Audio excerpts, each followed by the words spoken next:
Assistant electrical inspector എക്സാമിന് നിങ്ങളുടെ final സെലക്ഷനും റാങ്കും തീരുമാനിക്കുന്നതിൽ ഏറ്റവും വലിയ പങ്ക് വഹിക്കാൻ പോകുന്നത് നിങ്ങളുടെ അവസാനവട്ട പ്രിപ്പറേഷനാണ്. ഇതേ എക്സാം ഇതിനു മുമ്പ് ടോപ്പ് ചെയ്തവരും മറ്റ് ഡിഗ്രി ലെവൽ എക്സാംസിലെ ടോപ്പ് റാങ്കേഴ്സിൻ്റെയും നമ്മളുടെ എക്സ്പേർട്ട് ഫാക്കൽറ്റീസിൻ്റെയും ലാസ്റ്റ് റൗണ്ട് പ്രിപ്പറേഷൻ സ്ട്രാറ്റജി എന്തായിരുന്നു, അതുപോലെ ആ ലാസ്റ്റ് റൗണ്ട് പ്രിപ്പറേഷൻ സ്ട്രാറ്റജിയിൽ നമ്മൾ എന്തൊക്കെയാണ് ഉൾപ്പെടുത്തേണ്ടത്, ഈ കാര്യങ്ങളെല്ലാമാണ് ഞാൻ ഈ വീഡിയോയിൽ ഷെയർ ചെയ്യുന്നത്.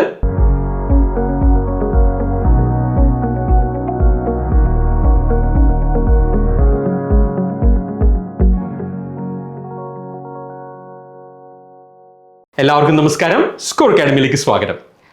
ഈ വീഡിയോയിൽ നമ്മൾ ഡിസ്കസ് ചെയ്യാൻ പോകുന്നത് ഇനി അവൈലബിൾ ആയിട്ടുള്ള 2 ആഴ്ചയോളം സമയം, അതായത് 2 വീക്സ് 14 ഡേയ്സ് നമ്മുടെ കയ്യിലുണ്ട്. ഈ 14 ഡേയ്സ് നമ്മൾ എങ്ങനെയാണ് ഏറ്റവും എഫക്റ്റീവായി അസിസ്റ്റന്റ് ഇലക്ട്രിക്കൽ ഇൻസ്പെക്ടർ എക്സാമിന് വേണ്ടി ഉപയോഗിക്കേണ്ടത് എന്നുള്ളതാണ്. അതിനോടൊപ്പം തന്നെ ഈ എക്സാമിന് പ്രിപ്പയർ ചെയ്യുന്ന അല്ലെങ്കിൽ ഈ ചുരുങ്ങിയ സമയം കൊണ്ട് നമ്മൾ പ്രിപ്പയർ ചെയ്യുമ്പോൾ നമ്മൾ ശ്രദ്ധിക്കേണ്ട കാര്യങ്ങൾ എന്തൊക്കെയാണ്, ഡൂസ് ആൻഡ് ഡോൺസ് എന്തൊക്കെയാണ്, അതുപോലെ തന്നെ നമ്മളുടെ ഈ ഒരു ലാസ്റ്റ് പ്രിപ്പറേഷനിൽ നമ്മുടെ ഒന്നും കൂടി നമ്മളുടെ പ്രിപ്പറേഷൻ ഒന്ന് മികവുറ്റതാക്കാനായിട്ട് നമുക്ക് എന്തൊക്കെ ചെയ്യാൻ പറ്റും, ലാസ്റ്റ് റൗണ്ട് നമ്മൾ എന്തൊക്കെ സ്കിപ്പ് ചെയ്യണം, എന്തൊക്കെയാണ് ഫോക്കസ് ചെയ്യേണ്ടത്, ഒപ്പം PYQസിൻ്റെ ഇമ്പോർട്ടൻസ്, നമ്മൾ ലേറ്റസ്റ്റ് ആയിട്ട് കണ്ട എക്സാമിൻ്റെ, അതായത് ഇപ്പോൾ ഏറ്റവും ലാസ്റ്റ് പറയുകയാണെങ്കിൽ കേരള വാട്ടർ അതോറിറ്റി എക്സാമിൻ്റെ ക്വസ്റ്റ്യൻ പേപ്പർ അല്ലെങ്കിൽ അതിൻ്റെ ക്വസ്റ്റ്യൻസിൻ്റെ ഇമ്പോർട്ടൻസ്, അതിൽ നിന്ന് നമ്മൾ എന്തൊക്കെ എക്സ്പെക്ട് ചെയ്തുകൊണ്ട് വേണം ഈ എക്സാമിന് പോകാനായിട്ട്, ഈ കാര്യങ്ങളെല്ലാം ഞാൻ വളരെ പെട്ടെന്ന് പറയുന്നുണ്ടാവും. അപ്പോൾ ഈ എക്സാമിന് പ്രിപ്പയർ അല്ലെങ്കിൽ സീരിയസ് ആയിട്ട് പ്രിപ്പയർ ചെയ്യണമെന്ന് ആഗ്രഹിക്കുന്നവരെല്ലാവരും തന്നെ ഈ ഷോർട്ട് വീഡിയോ ഒന്ന് കണ്ടിരിക്കുക. ഓക്കെ, അപ്പോൾ ഈ വീഡിയോയിൽ ഞാൻ പറയാൻ പോകുന്ന കാര്യങ്ങളെല്ലാം ഞാൻ ഇവിടെ പറഞ്ഞിട്ടുണ്ട്. അതുപോലെ തന്നെ സ്പെഷ്യൽ പ്രാക്ടീസിന് വേണ്ടി നമ്മൾ പുതിയ ടെസ്റ്റുകൾ നമ്മളിതിൽ ആഡ് ചെയ്തിട്ടുണ്ട്. ആ കാര്യങ്ങൾ അതെങ്ങനെയാണ് അപ്രോച്ച് ചെയ്യേണ്ടത്, ആ ടെസ്റ്റുകൾ നിങ്ങൾ അറ്റൻഡ് ചെയ്യുമ്പോൾ നിങ്ങൾക്ക് ഉണ്ടാവാൻ പോകുന്ന എക്സ്പീരിയൻസ് എന്താണ്, അത് മുൻകൂട്ടി ഒന്ന് പറയാനും ഒരു ചെറിയൊരു ഹിന്റ് തരാനും വേണ്ടിയിട്ടാണ് ഞാൻ ഈ വീഡിയോയിൽ പ്രധാനമായും ശ്രമിക്കുന്നത്. നമുക്ക് അതിലേക്ക് പോവാം. ആദ്യം തന്നെ എല്ലാവർക്കും ഉള്ള ചോദ്യമാണ്, നമുക്കറിയാവുന്ന പോലെ എക്സാമിന് നമുക്ക് ഒരുപാട് സമയം പ്രിപ്പയർ ചെയ്യാൻ കിട്ടിയിട്ടില്ല. അപ്പോൾ നിങ്ങൾ നേരത്തെ തന്നെ നമ്മൾ മൈക്രോ അനാലിസിസും അതുപോലെ തന്നെ ഓരോ ഹൈ വെയിറ്റേജ് ഏരിയാസ് ഒക്കെ ഐഡന്റിഫൈ ചെയ്ത് അതനുസരിച്ചുള്ള ഒരു സ്പ്ലിറ്റപ്പ് നിങ്ങൾക്ക് നേരത്തെ തന്നെ തന്നിട്ടുണ്ട്, അല്ലെ? കളർ കോഡഡ് ആയിട്ടുള്ള ഒരു ഷെഡ്യൂൾ നിങ്ങൾക്ക് തന്നിട്ടുണ്ട്. അപ്പോൾ ഇതൊക്കെ ഉണ്ടെങ്കിൽ പോലും പലരുടെയും ഡൗട്ട് എന്ന് പറയുന്നത് എന്താണ്, ഇനി എന്നെ കൊണ്ട് ഇത് പറ്റുമോ, അല്ലെങ്കിൽ എന്തൊക്കെയാണ് നമ്മൾ ചെയ്യേണ്ടത്, അതുപോലെ തന്നെ എന്ത് പഠിക്കണം, എന്നെക്കൊണ്ട് ഈ ഇത്രയും ചുരുങ്ങിയ സമയം കൊണ്ട് ഇത്രയും കാര്യങ്ങളൊക്കെ റിവൈസ് ചെയ്ത് വീണ്ടും എക്സാമിന് പ്രസന്റ് ചെയ്യാൻ പറ്റും, ഈ ചോദ്യങ്ങളെല്ലാം എല്ലാവരുടെ മനസ്സിലുണ്ടാവും. അതുപോലെ തന്നെ ഈ എക്സാമിന് നിങ്ങൾ നന്നായിട്ട് പ്രിപ്പയർ ചെയ്തിട്ടുണ്ടെങ്കിലും നിങ്ങളുടെ പ്രിപ്പറേഷൻ ആവറേജ് ആണെങ്കിലും ഈ ചോദ്യങ്ങളെല്ലാം തന്നെ നിങ്ങളുടെ മനസ്സിലുണ്ടാവും. ഇതിൻ്റെ ആൻസറാണ് നമ്മൾ ഈ വീഡിയോയിൽ കണ്ടെത്താൻ ശ്രമിക്കുന്നത്. നമുക്ക് നോക്കാം. ആദ്യം തന്നെ നിങ്ങൾക്ക് അറിയാവുന്ന പോലെ സിലബസിൻ്റെ വെയിറ്റേജ് ഞാൻ ഇതിനു മുമ്പ് പറഞ്ഞിട്ടുണ്ട്. അതുപോലെ തന്നെ അതിൻ്റെ മൈക്രോ അനാലിസിസ് ഞാൻ പറഞ്ഞിട്ടുണ്ടായിരുന്നു. അത് കഴിഞ്ഞ വീഡിയോയിൽ പറഞ്ഞിട്ടുണ്ട്. എത്ര മാർക്ക് നിങ്ങൾ ഏറെക്കുറെ സ്കോർ ചെയ്യാൻ ശ്രമിക്കണമെന്നും ഞാൻ പറഞ്ഞിട്ടുണ്ട്, അല്ലേ? ഇനി ഞാൻ നേരത്തെ പറഞ്ഞതുപോലെ നമുക്ക് തൊട്ട് മുമ്പുള്ള നമ്മളുടെ എക്സാമ്പിൾസ് വെച്ച് വേണം നമ്മൾ എപ്പോഴും എക്സാമിനെ ഫോർകാസ്റ്റ് ചെയ്യാൻ, അല്ലെങ്കിൽ വരാൻ പോകുന്ന എക്സാമിനെ നമുക്ക് ഫോർകാസ്റ്റ് ചെയ്യാനായിട്ട്. അതിൽ തന്നെ ഏറ്റവും എടുത്ത് പറയേണ്ട ഒരു എക്സാം ആയിരുന്നു കേരള വാട്ടർ അതോറിറ്റിയുടെ അസിസ്റ്റന്റ് എഞ്ചിനീയറിന്റെ എക്സാം. ഈ ഒരു എക്സാം തന്നെ ഞാൻ പിക്ക് ചെയ്യാൻ കാരണം എന്തെന്ന് വെച്ച് കഴിഞ്ഞാൽ, അതിൽ നോക്കുക, നമുക്കിവിടെ സാധാരണ കാണുന്ന ക്വസ്റ്റ്യൻ പാറ്റേൺ ആയിരുന്നില്ല, കുറച്ച് ലെന്തി ആയിരുന്നു ക്വസ്റ്റ്യൻ പേപ്പർ. നമ്മൾ പഠിക്കാത്തത് ഒന്നും തന്നെ വന്നിട്ടില്ല, നമ്മൾ ക്ലാസ് ഡിസ്കസ് ചെയ്യാത്ത ഒന്നും തന്നെ വന്നിട്ടില്ല. പക്ഷേ എന്തായിരുന്നു, നമുക്ക് 1.5 മണിക്കൂർ, അതായത് 90 മിനിറ്റ്സ് കൊണ്ട് ഈ 100 ചോദ്യങ്ങൾ അറ്റംപ്റ്റ് ചെയ്യുന്ന കാര്യം ഒരു വലിയ ടാസ്ക് ആയിരുന്നു. കാരണം ഞാൻ ഇവിടെ കാണിച്ചിട്ടുണ്ട്. കാരണം ന്യൂമറിക്കൽ ടൈപ്പ് ക്വസ്റ്റ്യൻസ് ആയിരുന്നു ഏകദേശം 40 ക്വസ്റ്റ്യൻ. അതിൽ തന്നെ നമുക്ക് ലെങ്തി ആയിട്ടുള്ളതും ടൈം കൺസ്യൂമിംഗ് ആയിട്ടുള്ള ചോദ്യങ്ങൾ ഏകദേശം 23 ചോദ്യങ്ങൾ ഉണ്ടായിരുന്നു. ഈ 23 ചോദ്യങ്ങളും വെച്ച്, അല്ലെങ്കിൽ ആ 23 ചോദ്യങ്ങൾ നിങ്ങൾ ആദ്യം അറ്റംപ്റ്റ് ചെയ്യാനും അല്ലെങ്കിൽ അതിൽ കൂടുതൽ ടൈം സ്പെൻഡ് ചെയ്തിട്ടുണ്ടെങ്കിൽ നമുക്ക് സിമ്പിൾ ആയിട്ടുള്ള ഈ തിയറിറ്റിക്കൽ ആയിട്ടുള്ള കോൺസെപ്റ്റ് അറിയാമെങ്കിൽ ഡയറക്റ്റ്ലി അപ്ലൈ ചെയ്യാൻ പറ്റുന്ന 30ഓളം ചോദ്യങ്ങൾ നിങ്ങൾക്ക് വേണ്ട രീതിയിൽ ചെയ്യാൻ പറ്റിയെന്ന് വരില്ല. അല്ലെങ്കിൽ നിങ്ങൾക്ക് അറിയാവുന്ന ക്വസ്റ്റ്യൻ പോലും നിങ്ങൾക്ക് ക്വസ്റ്റ്യൻ പേപ്പറിൽ കണ്ട് ആൻസർ ചെയ്യാനായിട്ട് ഒരു സിറ്റുവേഷൻ പോലും അല്ലെങ്കിൽ ഒരു ടൈം പോലും നിങ്ങൾക്ക് കിട്ടിയിട്ടുണ്ടാവില്ല. ഈ കാര്യങ്ങളെല്ലാം നിങ്ങൾ എക്സ്പെക്ട് ചെയ്തുകൊണ്ട് വേണം പോകാൻ. ഇനി ചിലപ്പോൾ ഞാൻ ഈ പറയുന്നത് നേരെ ഓപ്പോസിറ്റ് ആയിരിക്കും. ചിലപ്പോൾ ക്വസ്റ്റ്യൻ പേപ്പർ വളരെ സിമ്പിൾ ആയിരിക്കും. നമുക്ക് ഒരിക്കലും കേരള PSCയുടെ ഒരു ക്വസ്റ്റ്യൻ്റെ ലെവലോ സ്റ്റാൻഡേർഡോ പ്രെഡിക്റ്റ് ചെയ്യാൻ പറ്റില്ല. അതാണ് അതിൻ്റെ ഏറ്റവും വലിയ ബ്യൂട്ടി എന്ന് പറയുന്നത്, അല്ലേ? അപ്പോൾ നമ്മളിതെല്ലാം ഏറ്റവും ടഫ് ആയിട്ടുള്ള ഒരു എക്സാം, ഏറ്റവും ലെങ്തി ആയിട്ടുള്ള ഒരു ക്വസ്റ്റ്യൻ പേപ്പർ, അല്ലെങ്കിൽ ഏറ്റവും ടൈം ബൗണ്ട് ആയിട്ട് നമുക്ക് ചെയ്യാൻ ബുദ്ധിമുട്ടുള്ള ഒരു ക്വസ്റ്റ്യൻ പേപ്പർ എക്സ്പെക്ട് ചെയ്തുകൊണ്ട് പോവാം. അതിന് താഴെ എന്ത് വന്നാലും നമുക്ക് എളുപ്പത്തിൽ അറ്റംപ്റ്റ് ചെയ്യാൻ പറ്റും. കാരണം നമ്മളൊരു എളുപ്പമുള്ള ക്വസ്റ്റ്യൻ പേപ്പർ, പഴയ ക്വസ്റ്റ്യൻസ് മാത്രം പഠിച്ചുകൊണ്ട് പോയി നമ്മളൊരു സിമ്പിൾ ക്വസ്റ്റ്യൻ പേപ്പർ എക്സ്പെക്ട് ചെയ്യുകയാണെങ്കിൽ എന്തെങ്കിലും തരത്തിലുള്ള മാറ്റം വരികയാണെങ്കിൽ നമ്മളവിടെ പാനിക് ആവും. നമ്മൾ ഏറ്റവും ഏറ്റവും ടഫസ്റ്റ് ലെവൽ തന്നെ ഏറ്റവും ഈ നമുക്ക് അറ്റംപ്റ്റ് ചെയ്യാൻ പറ്റുന്നതിൽ ഏറ്റവും ബുദ്ധിമുട്ടുള്ള ക്വസ്റ്റ്യൻസും ഒരു ടൈം ബൗണ്ട് ആയിട്ട് ചെയ്യാൻ പറ്റുന്ന അല്ലെങ്കിൽ ബുദ്ധിമുട്ടുള്ള ക്വസ്റ്റ്യൻസ് ഒക്കെ നമ്മൾ എക്സ്പെക്ട് ചെയ്ത് പോയി കഴിഞ്ഞാൽ ഈ പറയുന്ന പോലെ നമുക്ക് എങ്ങനെ ക്വസ്റ്റ്യൻ വന്നാലും നമുക്ക് കൂളായിട്ട് എഴുതാമോ ഇതൊക്കെ ഞാൻ എക്സ്പെക്ട് ചെയ്താണെന്നുള്ള ഒരു മൈൻഡ് സെറ്റിൽ നമുക്ക് ഈ പറയുന്ന പോലെ എക്സാം അറ്റൻഡ് ചെയ്യാം. ഇതേ മൈൻഡ് സെറ്റോടുകൂടി വേണം നിങ്ങൾ അസിസ്റ്റന്റ് ഇലക്ട്രിക്കൽ ഇൻസ്പെക്ടർ എക്സാമിന് പോകാൻ. കാരണം നമുക്ക് ഇതുവരെ നടന്നിട്ടുള്ളതിൽ വെച്ച് ഏറ്റവും സമയം കുറവ് കിട്ടിയ ഒരു പരീക്ഷയാണ് പ്രിപ്പയർ ചെയ്യാൻ ഒരു എക്സാമിന് നമുക്ക് പ്രിപ്പയർ ചെയ്യാൻ ഏറ്റവും കുറച്ച് സമയം കിട്ടിയ ഒരു എക്സാമാണ് അസിസ്റ്റന്റ് ഇലക്ട്രിക്കൽ ഇൻസ്പെക്ടർ എക്സാം ആണല്ലോ, നിങ്ങൾക്ക് തന്നെ അറിയാം. അപ്പോൾ അതുകൊണ്ട് തന്നെ കുറച്ച് ക്വസ്റ്റ്യൻസ് ടഫ് ആയി കഴിഞ്ഞാൽ അല്ലെങ്കിൽ നിങ്ങൾക്ക് ചിലപ്പോൾ 100% സിലബസ് നിങ്ങൾ കവർ ചെയ്തിട്ടില്ലെങ്കിൽ നിങ്ങൾ ടെൻഷൻ അടിക്കേണ്ട. നിങ്ങൾക്ക് അറിയാവുന്ന ഏരിയാസ് 100% കറക്റ്റായിട്ട് തെറ്റില്ലാതെ എഴുതാൻ ശ്രമിക്കുക. അതാണ് നിങ്ങൾ ചെയ്യേണ്ട ആദ്യത്തെ കാര്യം. ഞാൻ എല്ലാ എക്സാമിനും പറയാറുള്ളത് പോലെ 100 മാർക്ക് സ്കോർ ചെയ്യാനല്ല നമ്മളൊരു degree level technical Kerala PSC എക്സാമിന് പോകുന്നത്. ഫോർ ദാറ്റ് മാറ്റർ ഏത് ടെക്നിക്കൽ സ്റ്റാൻഡേർഡ് ആയിട്ടുള്ള ഏത് ടെക്നിക്കൽ എക്സാം നിങ്ങൾ എടുത്താലും നമ്മുടെ അറ്റംപ്റ്റ് അല്ലെങ്കിൽ നമ്മുടെ ശ്രമം എന്ന് പറയുന്നത് 100 ക്വസ്റ്റിനും അറ്റംപ്റ്റ് ചെയ്യാനായിരിക്കരുത്. അതിൽ നമുക്കറിയാവുന്ന 100 ചോദ്യങ്ങളും തെറ്റുകൂടാതെ എഴുതാനായി പറ്റണം. അതായിരിക്കണം നമ്മുടെ എയിം എന്ന് പറയുന്നത്. ഇനി നോക്കാം, ഞാനിവിടെ ജസ്റ്റ് പറഞ്ഞിരുന്നു കേട്ടോ, ഇവിടെ തന്നെ നമുക്ക് ഈ പറയുന്ന ന്യൂമറിക്കൽ ടൈപ്പും തിയറിറ്റിക്കൽ ടൈപ്പും അതുപോലെ തന്നെ ലെങ്തി ആയിട്ടുള്ള ഈ 23 ചോദ്യങ്ങൾ നിങ്ങൾ എപ്പോഴും എക്സാമിൻ്റെ ഒരു ലാസ്റ്റ് റൗണ്ടിൽ മാത്രമേ ചെയ്യാവുള്ളൂ ഞാൻ പറയാറുണ്ട്. അത് മാത്രമല്ല എക്സാം അറ്റൻഡ് ചെയ്യുന്നതിന് ഒരു സെപ്പറേറ്റ് സ്ട്രാറ്റജി എങ്ങനെയാണ്, ഒരു 3 റൗണ്ട് എക്സാമിൻ്റെ അറ്റൻഡ് ചെയ്യുക, ഒരു ക്വസ്റ്റ്യൻ പേപ്പറിന് ഒരു 3 റൗണ്ട് അപ്രോച്ച് വേണം നമ്മൾ ചെയ്യാനതൊക്കെ ഞാൻ എല്ലാ എക്സാമിൻ്റെ മുമ്പും പറയാറുണ്ട്. അതേ സ്ട്രാറ്റജി തന്നെ അവിടെ ഈ 23 ചോദ്യങ്ങൾ നിങ്ങൾക്ക് ഇത്തിരി ടഫ് ആയിട്ടുള്ളതും ലെങ്തി ആയിട്ടുള്ള ചോദ്യങ്ങളൊക്കെ ആണെങ്കിൽ എപ്പോഴും 3ാമത്തെ റൗണ്ടിലേക്ക് മാറ്റി വെക്കുക. അപ്പോൾ അങ്ങനെ വെക്കുമ്പോൾ ഒരു അഡ്വാൻറ്റേജ് എന്താ, ഈ പറയുന്ന പോലെ നമുക്ക് അറിയാവുന്ന ആ 100ൽ അറിയാവുന്ന എല്ലാ ചോദ്യങ്ങളും നമുക്ക് കാണാനും അതിൻ്റെ ആൻസർ എഴുതാനും ആ മാർക്ക് സ്കോർ ചെയ്യാനും പറ്റും. ഇനി ഇതിൽ ഏറ്റവും വലിയ ഇമ്പോർട്ടൻ്റ് ആയിട്ടുള്ള അടുത്ത കാര്യം, പല ആൾക്കാർക്കും പല തരത്തിലുള്ള സബ്ജക്ട്സ് ഈസി ആയിരിക്കും. ചിലർക്ക് പവർ ഇലക്ട്രോണിക്സ് എളുപ്പമായിരിക്കും, ചിലർക്ക് സിഗ്നൽസ് എളുപ്പമായിരിക്കും, ചിലർക്ക് മെഷീൻസ് ആയിരിക്കും എളുപ്പം, ചിലർക്ക് നെറ്റ്വർക്ക്സ് ആയിരിക്കും. അങ്ങനെ ഓരോരുത്തർക്ക് ഓരോ രീതിയിലായിരിക്കും. നിങ്ങൾ അതിൻ്റെ എക്സ്പേർട്സ് ആണെന്ന് നിങ്ങൾക്ക് സ്വയം അറിയാമായിരിക്കും, അല്ലെങ്കിൽ നിങ്ങൾക്ക് ഒരു കോൺഫിഡൻസ്, അത് നല്ലതാണ്, ആ ഒരു കോൺഫിഡൻസ് നല്ലതാണ്. പക്ഷേ ഒരു എക്സാമിന് ഇരിക്കുമ്പോൾ എനിക്ക് സിഗ്നൽസ് നന്നായിട്ട് അറിയാം, അല്ലെങ്കിൽ എനിക്ക് നെറ്റ്വർക്ക്സ് നന്നായിട്ട് അറിയാം, അല്ലെങ്കിൽ എനിക്ക് മെഷീൻസ് ഞാൻ ഫുള്ള് പഠിച്ചതാണ്, ഞാൻ അതിൻ്റെ എക്സ്പേർട്ടാണ് എന്ന് പറഞ്ഞ് ആ ഒരു ക്വസ്റ്റ്യൻ കിട്ടിയില്ലെങ്കിൽ, ആ നിങ്ങൾക്ക് ഇഷ്ടമുള്ള ഒരു സബ്ജക്റ്റിൽ നിന്നുള്ള ഒരു ചോദ്യം കിട്ടിയില്ലെങ്കിൽ ഞാനിത് കണ്ടുപിടിച്ചിട്ട് അടുത്ത ചോദ്യത്തിൽ പോകൂ എന്നുള്ള വാശിയും വെച്ചുകൊണ്ടിരിക്കുകയാണെങ്കിൽ, അല്ലെങ്കിൽ അങ്ങനെ ഒരു ഈഗോ നിങ്ങൾക്ക് ആ എക്സാം ഹാളിൽ വരികയാണെങ്കിൽ നിങ്ങളവിടെ ഡേഞ്ചറിലേക്ക് പോവാണ്. നിങ്ങൾ മനസ്സിലാക്കേണ്ടത് ഈ 100 ചോദ്യങ്ങളും ഒരേപോലെയാണ്. 1 മാർക്കാണ് എല്ലാവരുടെയും വില. നിങ്ങൾക്ക് എളുപ്പത്തിൽ ചിലപ്പോൾ ഒരു 5 മിനിറ്റ് കൊണ്ട് നിങ്ങൾക്ക് 10 ചോദ്യങ്ങൾ ചെയ്യാൻ പറ്റുന്ന ചോദ്യം അപ്പുറത്ത് കാണും. ചിലപ്പോൾ ഒരു ക്വസ്റ്റ്യൻ 5 മിനിറ്റ് വേണ്ടി വരും. ആ ഒരു 5 മിനിറ്റ് വേണ്ടി വരുന്ന ഒരു ക്വസ്റ്റ്യനെ, അത് നിങ്ങൾക്ക് എത്ര ഫേവറേറ്റ് ആയിട്ടുള്ള സബ്ജക്റ്റ് ആണെങ്കിലും അതിനെ മാറ്റി വയ്ക്കുക. അത് അവസാനം ചെയ്യാൻ പറ്റുമെങ്കിൽ ചെയ്താൽ മതി. അത് ആ 1 മാർക്കിന് വേണ്ടി 5 മിനിറ്റ് കളയുന്നതും അതേ 5 മിനിറ്റ് വെച്ച് വേറെ ഒരു 5ഓ 10ഓ മാർക്ക് സ്കോർ ചെയ്യുന്നതിലും തമ്മിൽ വളരെ ഡിഫറൻസ് ഉണ്ട്. റാങ്ക് ഈ പറയുന്ന നിങ്ങളുടെ സെലക്ഷനും ടോപ്പിലും അത് ഈ പറയുന്ന നിങ്ങളുടെ സെലക്ഷൻ തന്നെ ഇല്ലാതാക്കാൻ ആ 5 ക്വസ്റ്റ്യൻ മതി. നിങ്ങൾ വിട്ട് കളയുന്ന, അല്ലെങ്കിൽ നിങ്ങൾക്ക് സമയമില്ലാത്തതുകൊണ്ട് വിട്ട് കളയുന്ന 5 ചോദ്യം മതി. അപ്പോൾ അതുകൊണ്ട് ഒരു ക്വസ്റ്റ്യൻ പേപ്പർ കിട്ടിക്കഴിഞ്ഞാൽ ഒരു കാരണവശാലും ഈഗോ വെക്കരുത്. അത് ഞാൻ ഇവിടെ പറയാൻ കാരണം, അത് എക്സാമിൻ്റെ പ്രിപ്പറേഷൻ സ്ട്രാറ്റജിയിൽ പറഞ്ഞാൽ പോരെന്നായിരിക്കും നിങ്ങളിപ്പോൾ ആലോചിക്കുക. അല്ല, ഇതേ സ്ട്രാറ്റജി നിങ്ങൾ ലാസ്റ്റ് 2 ആഴ്ചയും നിങ്ങൾ ഇത് ചെയ്യുക. നിങ്ങൾക്ക് അറിയാവുന്ന സബ്ജക്റ്റ്, നിങ്ങൾക്ക് ഇഷ്ടമുള്ള സബ്ജക്റ്റ് മാത്രം പഠിച്ചുകൊണ്ടിരിക്കരുത്.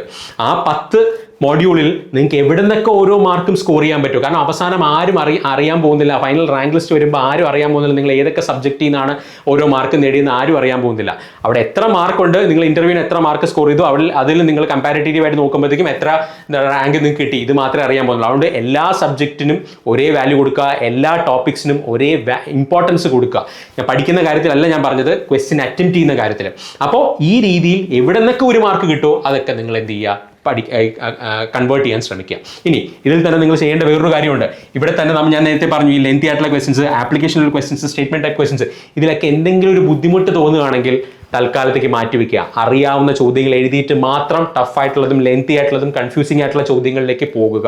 1 മിനിറ്റ് പോലും നിങ്ങൾ ഒരു ക്വസ്റ്റ്യൻ അറിഞ്ഞുകൂടെങ്കിൽ അതിന് വേണ്ടി എക്സ്ട്രാ സ്പെൻഡ് ചെയ്യാൻ പാടില്ല. കാരണം അത് നിങ്ങൾ കടമെടുക്കുന്ന എവിടെ നിന്നാണ്, നിങ്ങൾക്ക് അറിയാവുന്ന ഒരു ചോദ്യം ചെയ്യേണ്ട സമയത്ത് നിന്നാണ്. കാരണം നിങ്ങൾക്ക് എല്ലാവർക്കും 90 മിനിറ്റേ ഉള്ളൂ. അപ്പോൾ ആ ഒരു കാര്യം ഓർമ്മ വേണം.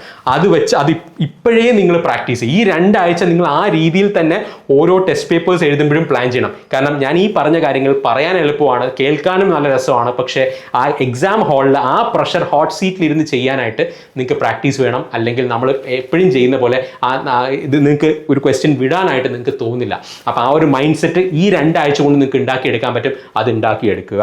ഇനി ഞാൻ നേരത്തെ പറഞ്ഞതുപോലെ നെക്സ്റ്റ് 14 ഡേയ്സിൽ നിങ്ങൾ ഉറപ്പായും ചെയ്തിരിക്കേണ്ട കാര്യം, ഇതുവരെ നിങ്ങൾ നോട്ട് എഴുതിയോ ഇല്ലയോ എന്നൊന്നും ഞാൻ ചോദിക്കുന്നില്ല. എപ്പോഴും ഞങ്ങൾ പറയാറുള്ള കാര്യമാണ് നോട്ടിൻ്റെ കാര്യം. എഗെയിൻ അതെന്തോ ആയിക്കോട്ടെ, പക്ഷേ ഇനിയുള്ള ദിവസങ്ങളിൽ, ഇനിയുള്ള 2 ആഴ്ചയിൽ നിങ്ങൾ എന്ത് പഠിക്കുകയാണെങ്കിലും എന്ത് റിവൈസ് ചെയ്യുകയാണെങ്കിലും അതിൽ നിങ്ങൾ മറന്നു പോകുന്നതും അല്ലെങ്കിൽ ഇത്തിരി ഇമ്പോർട്ടൻ്റ് ആയിട്ടുള്ളതും അല്ലെങ്കിൽ ഒരു 2 ആഴ്ച കഴിഞ്ഞ് മറന്നു പോകാൻ സാധ്യതയുള്ളതും നിങ്ങൾക്ക് തോന്നുന്നതും ആയിട്ടുള്ള കാര്യങ്ങളെല്ലാം തന്നെ നിങ്ങൾ വേവ് ഫോംസ് ആണെങ്കിലും ഫോർമുലേസ് ആണെങ്കിലും ഇമ്പോർട്ടൻറ്റ് സർക്യൂട്ട്സ് ആണെങ്കിലും പവർ ഇലക്ട്രോണിക് സർക്യൂട്ട്സ് ആണെങ്കിലും കോൺഫിഗറേഷൻസ് ആണെങ്കിലും സിഗ്നൽസിലെ ഫോർമുലാസ് ആണെങ്കിലും എന്താണെങ്കിലും നിങ്ങളുടെ ഒരു ഷോർട്ട് നോട്ടായിട്ടോ അല്ലെങ്കിൽ ഒരു പേപ്പറിലോ എഴുതി വെക്കണം. അത് മാത്രമേ നിങ്ങൾ ഇനി അടുത്ത 2 ആഴ്ച റിവൈസ് ചെയ്യാൻ പാടുള്ളൂ.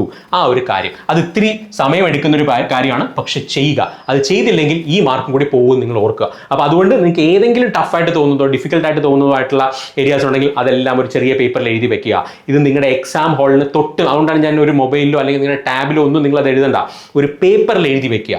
എക്സാം ഹാളിൽ കയറുന്നതിന് തൊട്ട് മുമ്പ് വരെ അത് നിങ്ങൾക്ക് വായിച്ച് നോക്കാൻ പറ്റും. ആ ഒരു കാര്യം നിങ്ങളുടെ മനസ്സിലുണ്ടാവണം. ഇനിയുള്ള 2 ആഴ്ച പുതിയ ഏരിയാസ് അല്ലെങ്കിൽ ടഫ് ആയിട്ടുള്ള ഏരിയാസ്, ഇപ്പോൾ ഫോർ എക്സാമ്പിൾ നമുക്ക് പവർ സിസ്റ്റത്തിലൊക്കെ ചില ഏരിയാസ് ഒക്കെ ടഫാണ് അല്ലേ, അല്ലെങ്കിൽ ഈ പറയുന്ന ലെങ്തി ആയിട്ടുള്ള ക്വസ്റ്റ്യൻസ് ആയിരിക്കും കേരള PSCക്ക് വരിക.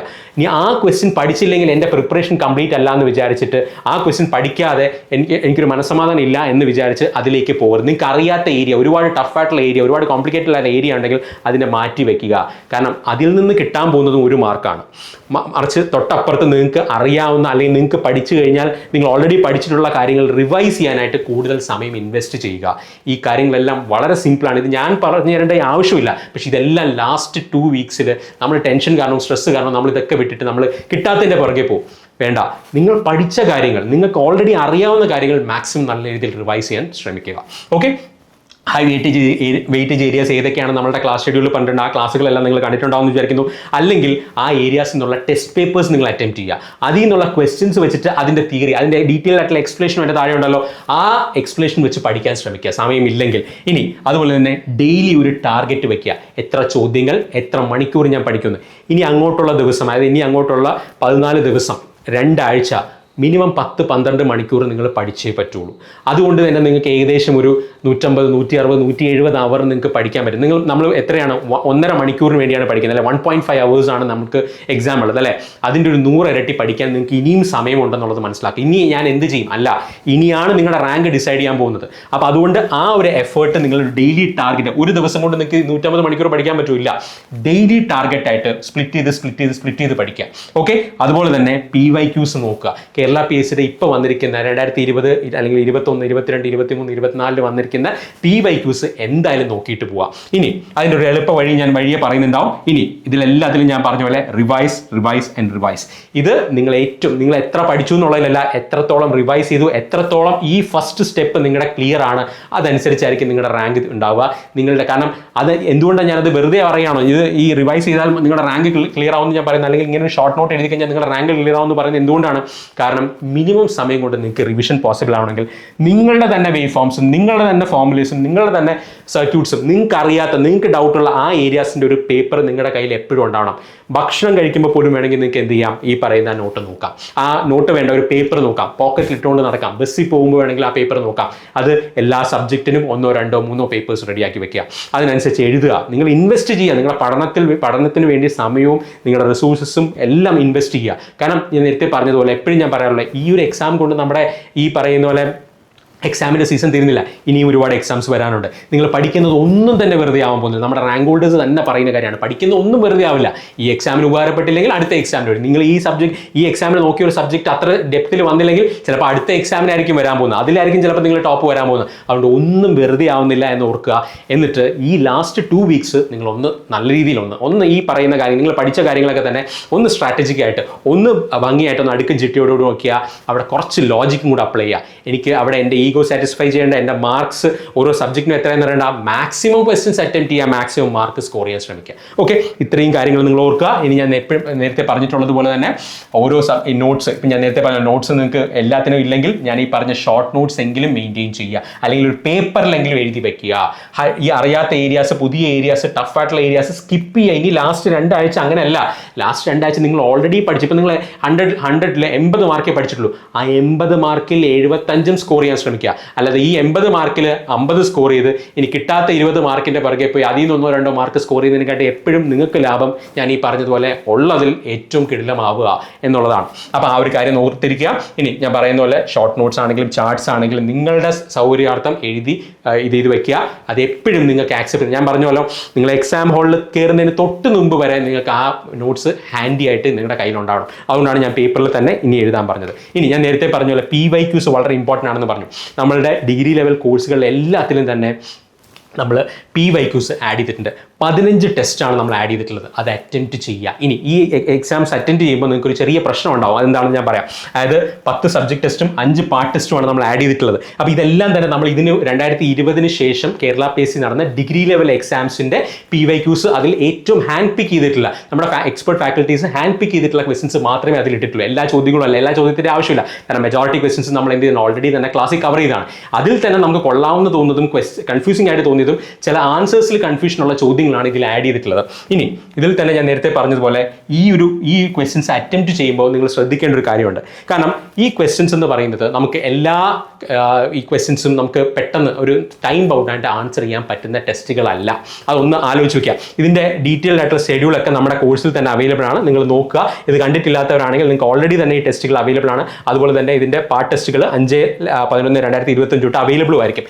ഇനി ഞാൻ പറയാൻ വന്നത് ഈ ടെസ്റ്റുകളുടെ ഇമ്പോർട്ടൻ്റ് ആയിട്ടുള്ള ചെക്ക് പോയിന്റ്സ് എന്താണ്. ഈ ടെസ്റ്റ് എഴുതുമ്പോൾ നിങ്ങൾ ശ്രദ്ധിക്കേണ്ടത് എന്താണ്?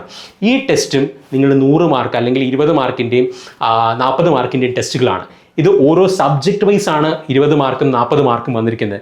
അതുകൊണ്ട് തന്നെ ആ സബ്ജക്റ്റിൻ്റെ എല്ലാ കാര്യങ്ങളും പഠിച്ചിട്ട് നിങ്ങളത് എഴുതുക. പക്ഷേ ആ 20 മാർക്കും അല്ലെങ്കിൽ ആ 40 മാർക്കും സ്കോർ ചെയ്യാൻ പറ്റുമെന്ന് നിങ്ങൾ പ്രതീക്ഷിക്കരുത്. കാരണം നമ്മളവിടെ ഞാൻ പറഞ്ഞു, അവിടെ എല്ലാം നമ്മൾ ഹാൻഡ് പിക്ക് ചെയ്താണ് ഇട്ടേക്കുന്നത്. ഒരിക്കലും ഒരു ക്വസ്റ്റ്യൻ പേപ്പറിലും എല്ലാ ചോദ്യങ്ങളും ടഫ് ആയിരിക്കില്ല. പക്ഷേ അല്ലെങ്കിൽ എല്ലാ ചോദ്യങ്ങളും ലെങ്തി ആയിരിക്കില്ല. എല്ലാ ചോദ്യങ്ങളും ഒരു അനാലിസിസ് വേണ്ട ചോദ്യങ്ങളായിരിക്കില്ല. അതുകൊണ്ട് തന്നെ നോക്കുക, PYQ subject test are design to be lengthy. അതുകൊണ്ട് ആ ഒരു എക്സാം എഴുതി എൻ്റെ മാർക്ക് കുറഞ്ഞു കഴിഞ്ഞാൽ, എൻ്റെ റാങ്ക് കുറഞ്ഞു കഴിഞ്ഞാൽ അയ്യോ ഞാൻ ടെൻഷൻ അടിച്ച് എൻ്റെ പ്രിപ്പറേഷൻ ഓക്കെ അല്ല എന്ന് വിചാരിച്ച് തെറ്റിദ്ധരിക്കരുത്. അത് നിങ്ങളെ മനഃപൂർവ്വം ടെസ്റ്റ് ചെയ്യാൻ വേണ്ടി ഇട്ടേക്കുന്ന ചോദ്യങ്ങളാണ്, അല്ലെങ്കിൽ ടെസ്റ്റ് സീരീസ് ആണ്. ഇനി majority questions are analytical. Level 3 അല്ലെങ്കിൽ ലെവൽ 3യുടെ മുകളിൽ വരുന്ന ചോദ്യങ്ങളാണ് ഇട്ടേക്കുന്നത്. Marks are not important, ranks are not important. Actual എക്സാംസിൽ ഇത്രയും ടഫ് ആയിരിക്കില്ല, ഇത്രയും ലെങ്തി ആയിരിക്കില്ല. ഞാൻ നേരത്തെ കാണിച്ചത് ഇപ്പോൾ വാട്ടർ അതോറിറ്റിയുടെ ക്വസ്റ്റൻ ആണെങ്കിൽ 40 ക്വസ്റ്റ്യൻ ഉണ്ടായിരുന്നുള്ളൂ ന്യൂമറിക്കൽ അല്ലേ. അപ്പോൾ 60 ക്വസ്റ്റിനും തിയററ്റിക്കൽ ആയിട്ടുള്ളതും അല്ലെങ്കിൽ ന്യൂമറിക്കൽ അല്ലാത്ത ടൈപ്പ് ഓഫ് ക്വസ്റ്റൻസ് ആയിരുന്നു, കോൺസെപ്ച്വൽ ക്വസ്റ്റൻസ് ആയിരുന്നു. അപ്പോൾ പക്ഷേ ഇവിടെ നിങ്ങൾ നോക്കുമ്പോൾ എല്ലാ ക്വസ്റ്റൻസും ഇത്തിരി ലെവൽ കൂടിയതോ അല്ലെങ്കിൽ ഇത്തിരി ലെങ്തി ആയിട്ടുള്ളതോ ആയിരിക്കും. അത് എഴുതി അത് നിങ്ങൾക്ക് മിക്കപ്പോഴും ആ തന്നിട്ടുള്ള സമയത്ത് തീർക്കാനും പറ്റില്ല. ഇവിടെ എന്തിനു വേണ്ടി എങ്ങനത്തെ ഒരു ടെസ്റ്റ് ഡിസൈൻ ചെയ്തിരിക്കുന്നത്? നിങ്ങളെ സ്പീഡ് ഇമ്പ്രൂവ് ചെയ്യാനും ഇങ്ങനത്തെ ക്വസ്റ്റ്യൻസ് നിങ്ങൾ നേരത്തെ കൂട്ടി ഫേസ് ചെയ്ത് എക്സാം ഹാളിൽ ഇതൊക്കെ ഞാൻ നേരത്തെ കണ്ടതല്ലേ എന്നുള്ളൊരു കോൺഫിഡൻസ് കിട്ടാൻ വേണ്ടിയിട്ടാണ് ഇങ്ങനെ ചെയ്തിരിക്കുന്നത്.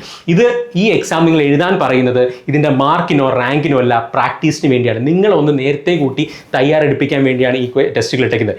ഇതിൻ്റെ ഒരു പരീക്ഷ എഴുതി അയ്യോ എനിക്കൊന്നും അറിഞ്ഞുകൂടെ, ഞാനൊന്നും പഠിച്ചിട്ടില്ല എന്ന് പറഞ്ഞ് കോൺഫിഡൻസ് കളഞ്ഞ് പിന്നെ ബുക്ക് അടച്ച് വെക്കുന്ന ഒരു സിറ്റുവേഷനിൽ. അതുകൊണ്ടാണ് ഞാൻ ഈ സ്ലൈഡ് പ്രത്യേകിച്ചിട്ടത്.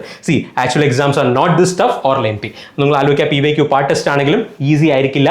സബ്ജക്ട് ടെസ്റ്റ് ആണെങ്കിൽ വീണ്ടും ഒരു സബ്ജക്ട് മാത്രമേ നിങ്ങൾ പഠിക്കുന്നുള്ളൂ. പാർട്ട് ടെസ്റ്റ് എന്ന് പറയുമ്പോൾ രണ്ട് മോഡ്യൂൾസ് കമ്പൈൻ ചെയ്താണ് പാർട്ട് ടെസ്റ്റ് വെച്ചിരിക്കുന്നത്.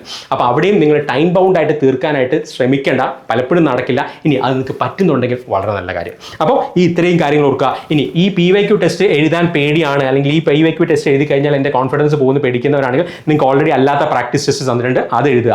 ഇനിയുള്ള ഏറ്റവും ഇമ്പോർട്ടൻറ്റ് കാര്യം എന്ന് പറയുന്നത് നിങ്ങൾ മാക്സിമം ക്വസ്റ്റ്യൻസ് അറ്റംപ്റ്റ് ചെയ്യുക. ആ ക്വസ്റ്റ്യനിലൂടെ കോൺസെപ്റ്റ് മനസ്സിലാക്കുക, എക്സാമിന് പോയി എഴുതുക. ടഫായിട്ടുള്ള ഏരിയ, പഠിച്ചിട്ടില്ലാത്ത ഏരിയ ആണെങ്കിൽ സ്കിപ്പ് ചെയ്ത് കളയുക. ഇനി ലാസ്റ്റ് മിനിറ്റ് പുതിയതായിട്ട് കയറി ഒരുപാട് പഠിക്കാൻ നിൽക്കരുത്, ഉള്ളതും കൂടെ കയ്യിൽ നിന്ന് പോകും. ആ ഒരു പോയിന്റ് ഓർത്തിരിക്കുക. ഇതെല്ലാം എല്ലാ ടോപ്പേഴ്സ് നിങ്ങൾ ടോപ്പേഴ്സിൻ്റെ ഇൻ്റർവ്യൂ ഒക്കെ കണ്ടിട്ടുണ്ടാവും.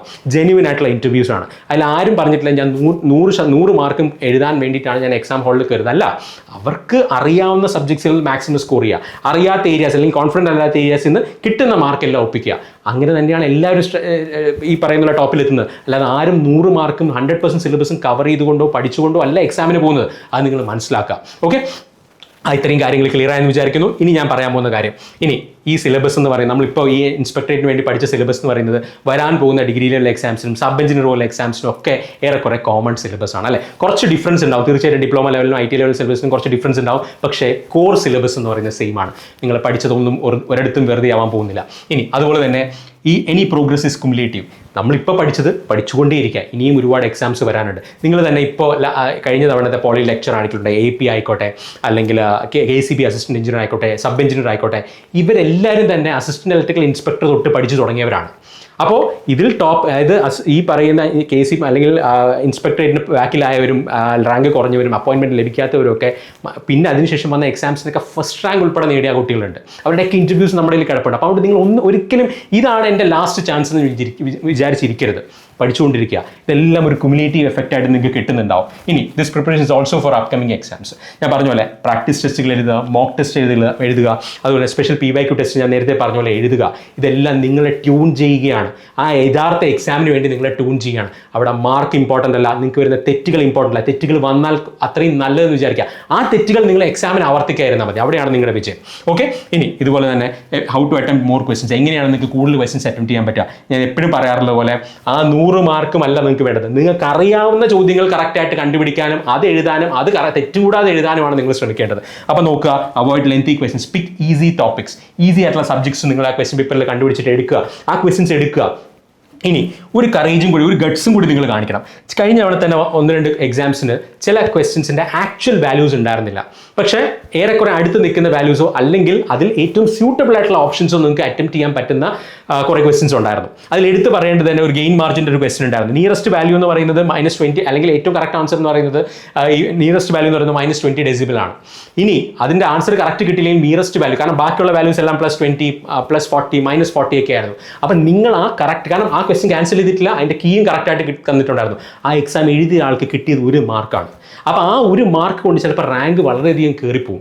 അപ്പോൾ നിങ്ങൾ അങ്ങനത്തെ ക്വസ്റ്റ്യൻസ്, അങ്ങനത്തെ ഒരു കാൽക്കുലേറ്റീവ് ഗസ് നടത്താനും കൂടിയുള്ളൊരു ഗട്ട്സ് നിങ്ങൾ കാണിക്കണം. ആ ഗട്ട്സ് കിട്ടണമെങ്കിൽ ഞാൻ നേരത്തെ പറഞ്ഞ പോലത്തെ PYQ ക്വസ്റ്റ്യൻസും ടെസ്റ്റ് സീരീസും എഴുതിയാൽ മാത്രം, അല്ലെങ്കിൽ നിങ്ങൾക്ക് പെട്ടെന്ന് ഒരു ദിവസം, അല്ലെങ്കിൽ പെട്ടെന്ന് നിങ്ങൾ ആദ്യം എഴുതുന്ന എക്സാം, ഫൈനൽ എക്സാമാണ്, കേരള PSC എക്സാമാണ്, നിങ്ങൾക്ക് ഒരിക്കലും അത് അങ്ങനെ ഒരു കാൽക്കുലേറ്റീവ് ഗസ് നടത്താനുള്ള ഗട്ട്സ് കാണില്ല, അല്ലെങ്കിൽ ആ ഒരു കറേജ് കാണില്ല. അപ്പോൾ അതും ഈ പ്രാക്ടീസ് ടെസ്റ്റിലൂടെ വേണം നിങ്ങൾ നേടിയെടുക്കാനായിട്ട്. പിന്നെ എപ്പോഴും ഞാൻ പറയുന്ന പോലെ ഈ ഒരു എക്സാം അല്ല, ഇനിയും എക്സാംസ് വരാനുണ്ട്. Plan A, plan B, plan C ഒക്കെ ഉണ്ടാവുക. നിങ്ങൾ ഫൈനൽ ഡ്രീം ജോബിലേക്ക് എത്തുന്നത് ചിലപ്പോൾ 1, 2, 3 തവണയായിരിക്കും. പക്ഷേ ആ ജേണിയാണ് ഏറ്റവും ഇമ്പോർട്ടൻറ്റ്.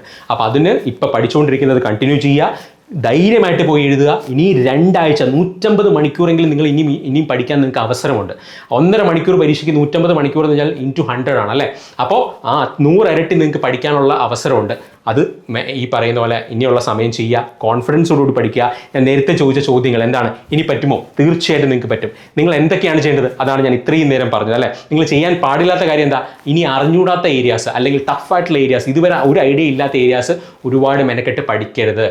അങ്ങനെ പഠിക്കാൻ നിങ്ങൾക്ക് സമയമുണ്ടെങ്കിൽ നിങ്ങൾ ഒരു കാര്യം കൂടെ ഉറപ്പുവരുത്തുക, ഒരു ദിവസം അറ്റ്ലീസ്റ്റ് 1 മണിക്കൂറെങ്കിലും നിങ്ങൾക്ക് ഓൾറെഡി പഠിച്ച കാര്യങ്ങളും ഓൾറെഡി നിങ്ങൾക്ക് അറിയാവുന്ന കാര്യങ്ങളും റിവൈസ് ചെയ്യുക. എന്നിട്ട് മാത്രം പുതിയ മേഖലയിലേക്ക് പോവുക. അപ്പോൾ എന്ത് പഠിക്കണമെന്ന് ഞാൻ പറഞ്ഞു, നിങ്ങളെ കൊണ്ട് പറ്റുമോ എന്നുള്ള കാര്യം നിങ്ങൾ ആലോചിക്കേണ്ട ഒറ്റ കാര്യമുള്ളൂ.